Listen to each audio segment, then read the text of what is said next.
저희들은 여러분의 영혼이 하나님의 은총을 입기를 기도해 왔고 또 앞으로도 계속 기도할 것입니다.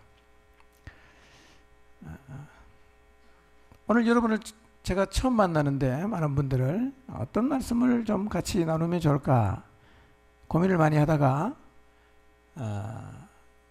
모든 사람의 인생의 결국이 어떻게 되는지에 대해서 함께 좀 생각하는 시간을 가지고 싶습니다. 사람의 인생이 어떻게 끝나는지에 대한 질문에 대답하는 것은 매우 쉽습니다.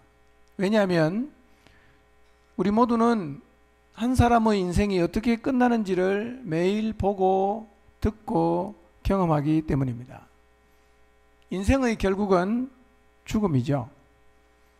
인류 역사 이래 지금까지 세상에 태어나서 죽지 않고 계속 살고 있는 사람은 아무도 없습니다. 차이가 있다면 좀 더 오래 살고 그렇지 못하고의 차이일 뿐, 모든 인생의 마지막이 죽음으로 끝난다는 것은 모든 사람이 알고 있는 매우 평범한 상식입니다. 그러나 이렇게 인생의 마지막이 죽음으로 끝난다는 사실을 다 알긴 하는데, 그러나 실제로 이것을 살아있는 동안에 실감하는 사람은 그렇게 많지 않습니다.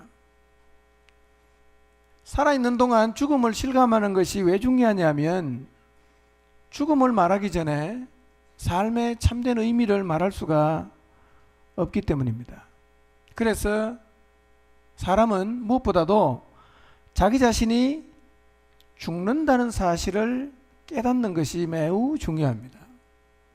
성경 창세기 4장 25절과 26절에 있는 말씀을 보면 셋의 아들이었던 에노스 때의 일을 이야기하고 있습니다. 창세기 4장 25절 26절을 같이 한번 읽어보겠습니다. 자막에 있습니다. 시작.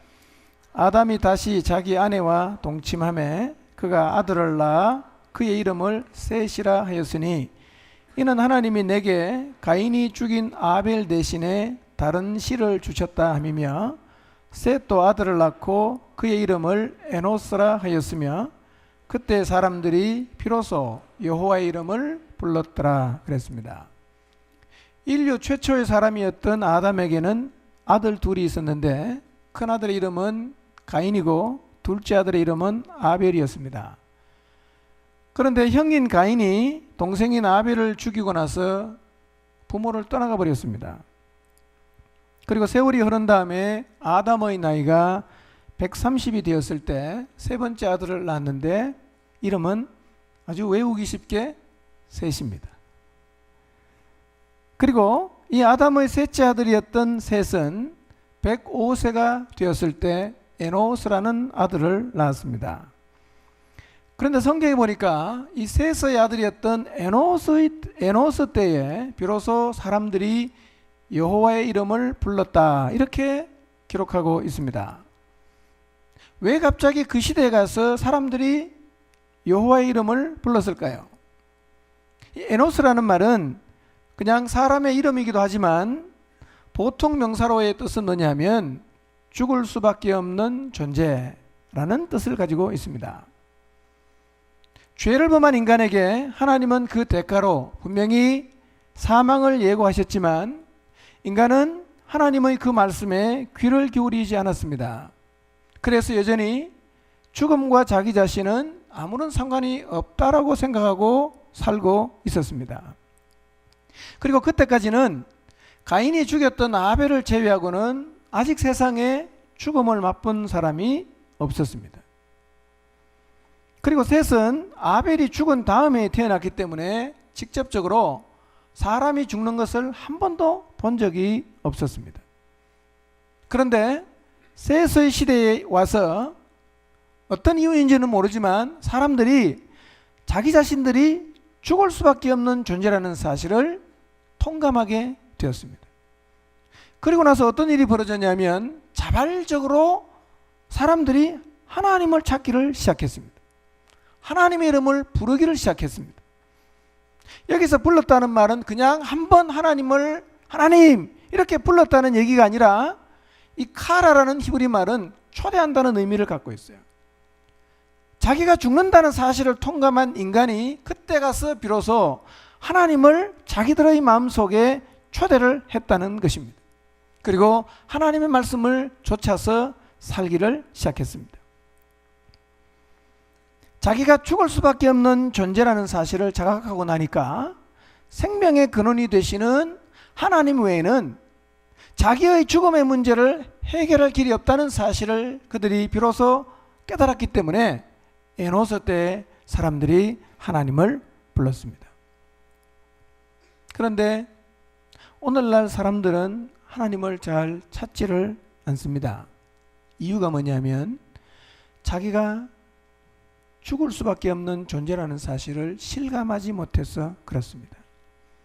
사람이 죽는다는 사실은 누구나 다 알고 있지만 그러나 언제나 사람들은 이렇게 생각합니다.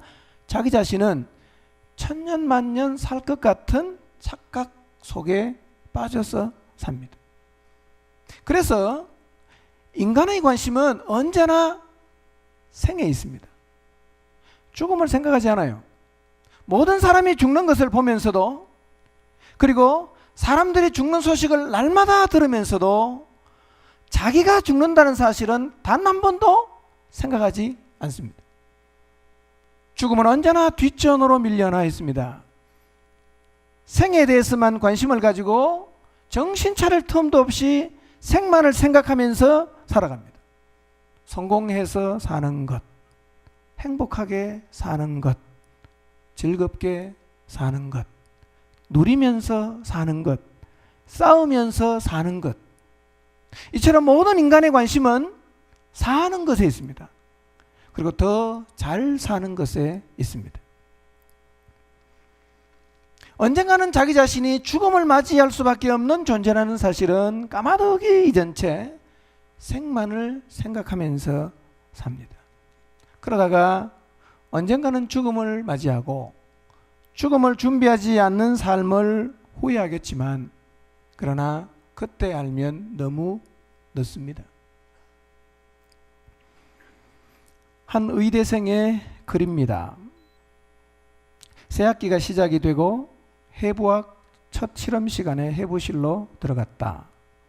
해부 도구와 수술용 고무장갑 그리고 비닐로 된 앞치마에 흰 실험복까지 갖춰 입고 실험실 문을 여니 거기에는 실험실마다 한 구씩 모두 32구의 시체가 놓여 있었다. 시체의 피부를 벗기는 것이 첫 해부학 실험의 과제였는데 그 작업을 하는 동안 그것이 단지 시체일 뿐 사람이라는 생각이 전혀 들지 않았다. 아주 정교하게 만들어진 인공 모형 배를 가르는 듯한 느낌이었다. 그런 착각과 함께 나의 뇌리를 스치며 지나가는 생각들이 있었다. 그래, 이 사람들도 살아있었을 때에는 모두 자기 자신이 세상에서 가장 잘났다고 생각하며 살았겠지. 돈도 있었고 명예도 있었고 사랑도 있었고 또 죄를 짓고자 하는 사악한 마음도 있었겠지. 그런데 이제 그들은 머리털조차 다 깎인 채 실험대에 누워있다. 부끄러움도 없이 발가벗긴 채로 말이다. 이제는 옷이 아니라 피부도 벗겨지고 근육도 잘리고 내장도 도려내지고 뼈가 추려지고 있다. 그것도 이제 막 공부를 시작한 신출내기 의사 지망생에 의해서 말이다. 이 아주머니의 얼굴에 평생 동안 발라졌던 화장품은 얼마어치나 되었을까? 저 아저씨는 저 손으로 얼마나 많은 돈을 만졌으며 그것으로부터 얼마만큼의 만족을 얻었을까? 그 순간 갑자기 이런 질문이 떠올랐다. 지금의 나 자신과 이 시체들 사이에는 도대체 무슨 차이가 있는가? 그것은 참으로 대답하기 어려운 질문이었다. 굳이 차이점을 찾는다면 그들은 죽었고 나는 살아있다는 것, 다시 말하면 시간차가 있을 뿐이다. 그렇다면 나는 지금 대체 무엇을 위해 살고 있단 말인가? 이 의대생은 시체 해부 실습을 하며 실험대에 누워있는 시체와 자신 사이에 실제로 아무런 차이가 없다는 사실을 절감했습니다. 자신의 칼에 의해 도려내지는 시체를 통해 언젠가 시체로 드러누울 자신을 본 것입니다. 한마디로 자기 죽음에 대한 인식이었습니다. 그와 동시에 그는 자기 자신의 실존에 대해서 스스로 질문을 던지지 않을 수가 없었습니다. 나는 지금 대체 무엇을 위해서 살고 있단 말인가? 나의 결국이 저것이라면 생의 의미는 도대체 무엇일까? 만약 이 청년이 이 시체 회부실에서 자신의 죽음을 절실하게 깨닫지 못했던들 제기할 필요조차 느끼지 못했을 질문임이 틀림없습니다. 그러나 그는 젊은 나이에도 자신의 죽음을 통감하였고 그 죽음의 바탕 위에서 생에 대해서 비로소 진지하게 생각하게 되었습니다. 성경 전도서 7장 4절은 이렇게 기록되어 있습니다. 같이 한번 읽어볼까요? 시작. 지혜로운 사람의 마음은 조상집에 가 있고 어리석은 사람의 마음은 잔치집에 가 있다. 왜 성경은 잔치집에 마음을 두는 사람을 어리석다고 합니까?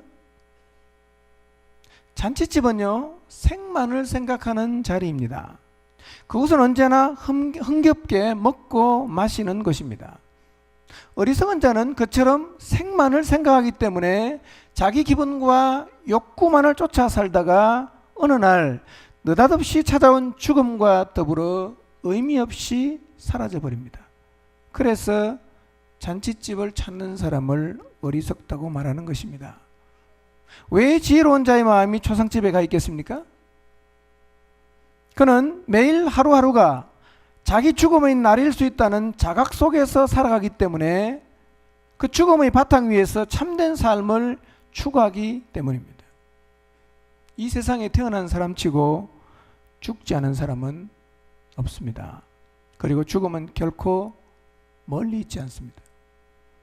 2500년 전에 선지자 이사야는 이렇게 말했어요. 이사야 2장 22절 말씀 같이 한번 읽어볼까요?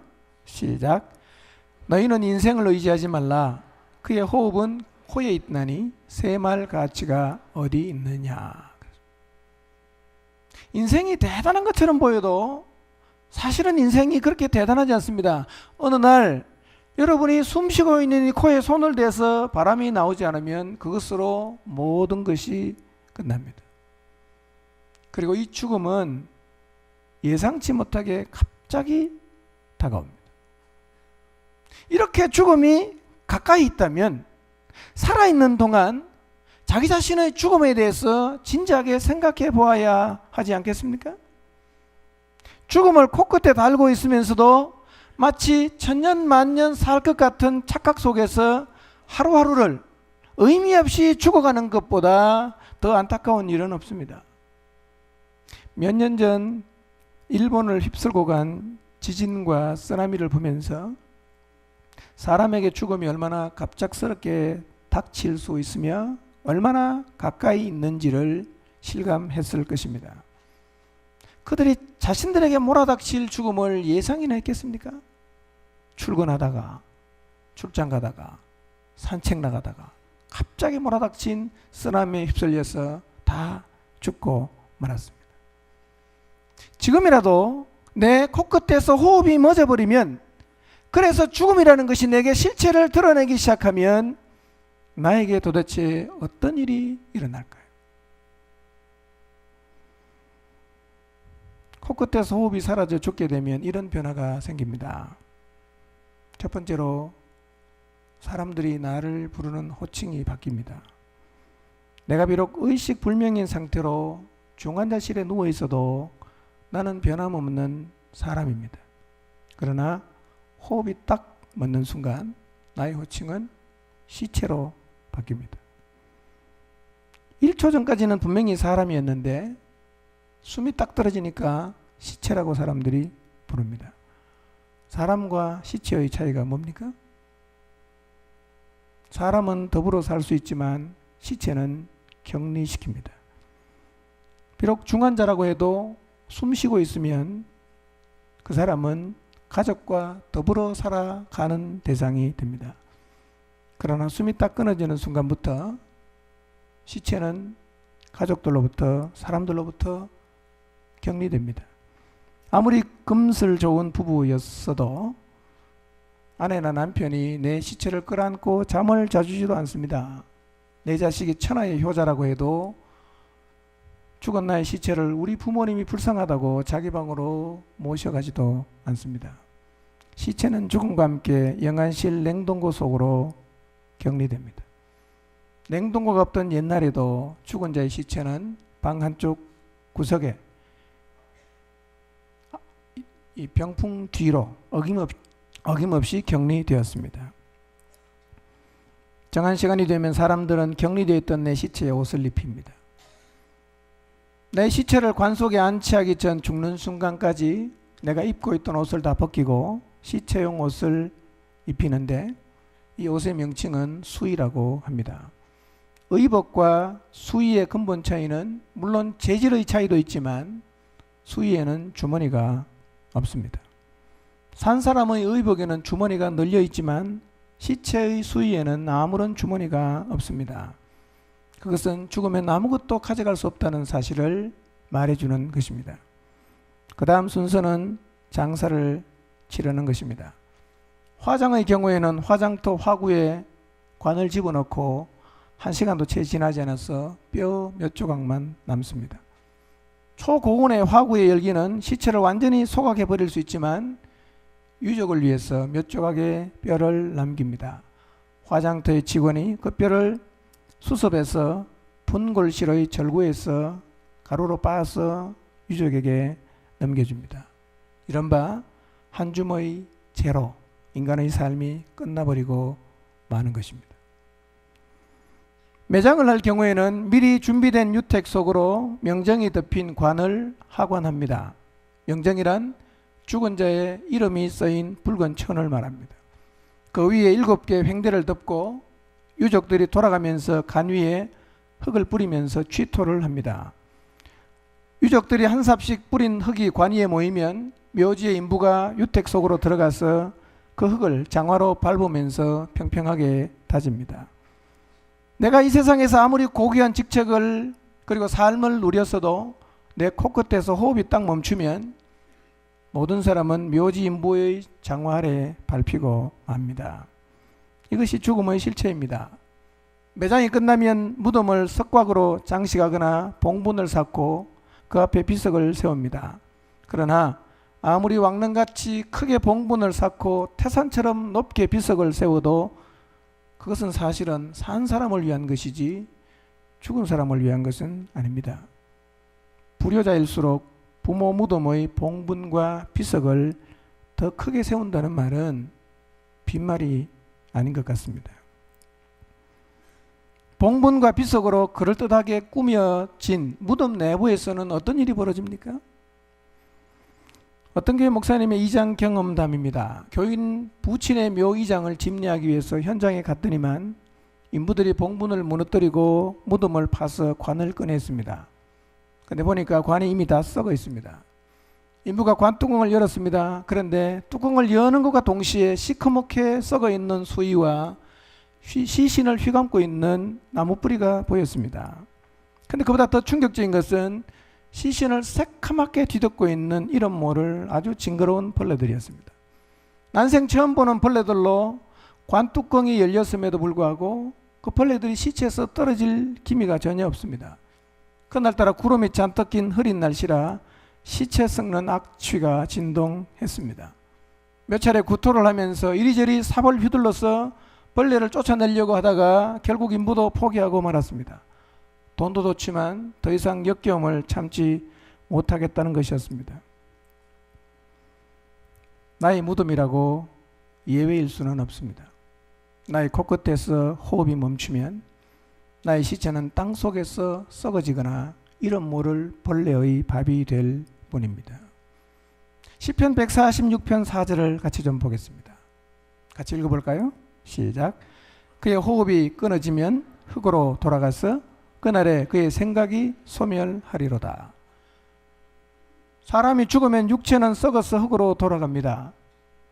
그런데 육체만 썩어서 흙으로 돌아가는 것이 아니라 그의 생각과 삶도 오늘 성경 시편 146편에 보니까 다 사라진다고 말하고 있습니다. 사람들은 자기 인생을 모두 자기 생각을 따라서 삽니다. 여러분도 가만히 생각해 보십시오. 인생 어떻게 사십니까? 내 생각으로 사는 거예요. 그래서 사람들은 저마다 인생은 이렇게 살아야 된다라는 생각을 가지고 있습니다. 자신이 가진 생각이 옳다고 믿고 인생은 그렇게 살아야 된다고 주장을 하죠. 이게 좋게 말하면 자기 확신이고 나쁘게 말하면 고집스럽게 자기 생각을 주장합니다. 그렇게 자신이 가지고 있는 생각으로 모든 것을 판단합니다. 이건 옳은 것, 이건 그런 것, 이건 선한 것, 이건 악한 것, 이건 가치 있는 것, 이건 가치 없는 것. 그렇게 구분하고 생각해서 인생을 살아가지만 그러나 죽음과 함께 이 모든 생각은 사라진다는 것입니다. 내가 그렇게 옳다고 믿고 주장하며 살았던 내 인생과 내 생각은 더 이상 기억되지 않습니다. 남아있지 않습니다. 여러분 안에 자리 잡고 있는 생각의 출처가 어디일까요? 왜 나는 이것을 옳다고 생각합니까? 왜 나는 인생을 이렇게 살아야 된다고 생각할까요? 태어날 때 모든 인간은 특별한 가치관을 가지고 태어나지 않습니다. 그러나 어린 시절 태어난 가정에서 자라면서 학교에서 공부를 통해서 친구를 만나면서 사회생활을 하면서 언론을 매체를 통해서 책을 통해서 듣고 보고 배운 모든 것이 종합이 되어서 소위 말하는 나의 인생관이라는 것이 만들어지는 거예요. 내 생각이 만들어집니다. 그리고 그렇게 정리된 생각이 옳다라고 믿고 그 생각에 따라서 자신의 인생을 살아가는 것입니다. 물론 시간이 지나면서 생각이 수정이 되고 생각이 수정이 되면 인생의 방향도 수정되지만 결국 사람은 인생을 자기의 생각에 따라서 살아갑니다. 그런데 그렇게 내 인생을 끌고 갔던 내가 옳다고 확신했던 내 모든 생각 그리고 그 생각에 의해서 살아왔던 모든 삶이 죽음과 함께 모두 사라져 버린다는 것입니다. 사람이 죽고 나면 육체도 사라집니다. 내 생각도 사라집니다. 생각으로 살았던 삶도 다 사라집니다. 기억이 되는 것은 오직 하나님의 말씀만 기억됩니다. 내 생각과 그리고 그 생각에 의해서 살았던 모든 삶은 하나도 기억되지 않습니다. 다 사라져버립니다. 이것이 죽음입니다. 우리는 지금까지 죽음과 함께 우리에게 일어날 일들을 구체적으로 생각해 보았습니다. 이것은 그 누구도 피할 수 없는 진실입니다. 한 사람의 예외도 없이 우리 모두도 다 이 죽음의 자리에 서게 됩니다.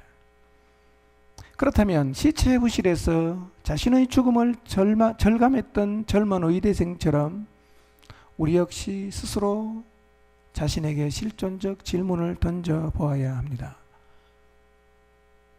이게 인생의 끝이라면 나는 지금 도대체 무엇을 위해서 살고 있는가? 긴 안목에서 볼 때 결국 한 줌의 재가 되거나 무덤 속에서 이름 모를 벌레의 밥이 되기 위해서, 다시 말하면 죽기 위해서 그토록 열심히 살고 있는 것은 아닌가요? 시체가 되어 땅속에 묻힌 자와 아직 코에서 바람이 나오는 우리 사이에 근본적인 차이가 있을 수 있겠습니까? 인생이 무엇인지 한번 생각해 보시기를 바랍니다. 나의 결국은 어떻게 될까?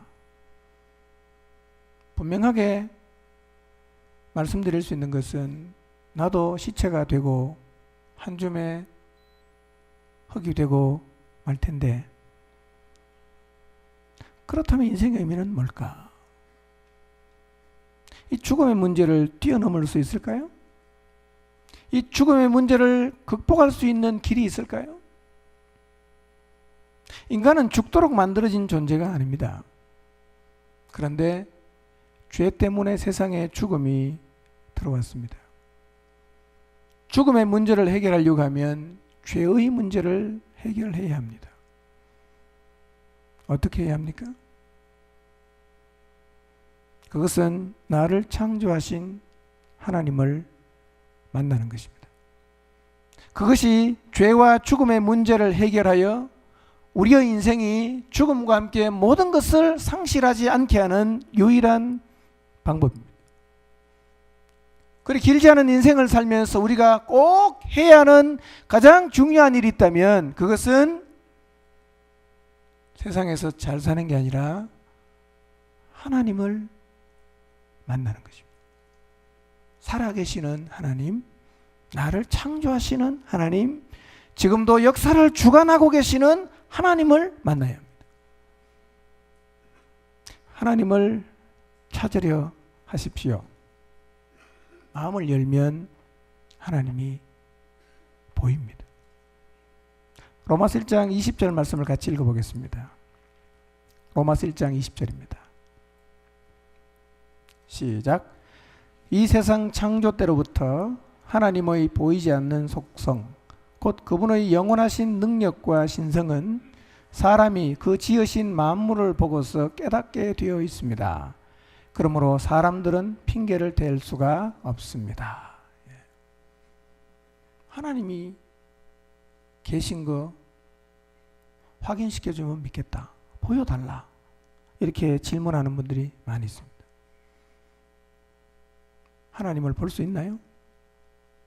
성경은 이렇게 말합니다. 하나님은 자기 자신이 살아있다는 것을 사람들이 볼 수 있도록 어디엔가 흔적을 남겨놨어요. 그게 어디입니까? 만물이에요. 우리가 소위 자연이라고 표현하는 이 만물 속에는 하나님이 살아있다는 게 분명히 남겨져 있습니다. 기회가 된다면 제가 어떻게 남겨져 있는지를 여러분에게 말씀드릴 수가 있습니다. 오늘 주께서 이 시간 여러분의 마음을 여시고 영의 눈을 열어주시고 그래서 하나님을 보게 하시고 무엇보다도 하나님을 알고 싶고 만나고 싶고 보고 싶어하는 마음을 여러분에게 주시기를 바랍니다. 기도하겠습니다.